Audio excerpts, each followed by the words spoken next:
seen people that hold grudges that are tremendous that they can't forgive.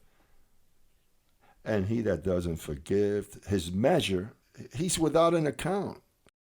He that doesn't know how to forgive has no account.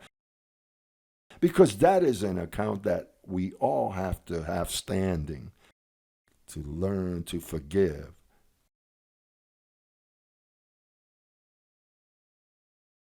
Let's look to Philippians chapter 1 to see what Paul said here, because it's that he had that account. Philippians chapter 1, the person that does not have an account does not know how to love. He doesn't know how to love. If you don't know how to say, look, I put this to my account. Grace has escaped him. Yes, because you can learn grace in the letter. To learn grace is easy. To repeat a conference is easy. But when you make it a lifestyle, there's a difference. For the cause and on account of grace, I'm going to function this way. Look at what verse 12 says.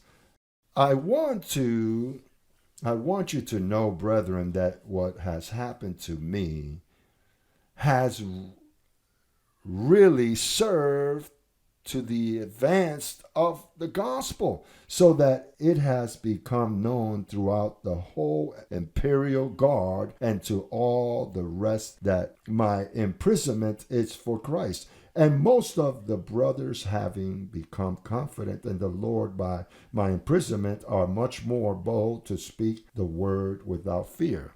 So he says, the things that have happened to me, the death of Stephen,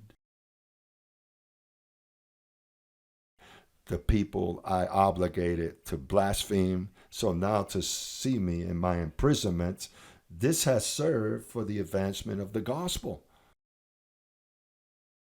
Do you know that the works that have been prepared from beforehand for us don't only begin when you've come to grace, but even before you were enlightened in grace, they work for the better? Because we say, oh, we are in good works ordained beforehand, because that's what we do when we come to grace. We say that we are his workmanship created in Christ Jesus for good works, which God has prepared beforehand. But that is when you have been enlightened, that you understand that and begin to confess it. But there are works from beforehand that happened to you before you came to the gospel. And those also serve so that the word and the gospel may be advanced. The scriptures say that the steps of a man are ordered by the Lord, and when he falls, when he stumbles, he will not fall, for the Lord upholds him with his hand. So you have to accept everything that has happened to you. And you can't accumulate a conduct and keep a guilty conscience of what happened to you in the past. You have to put it in God's account.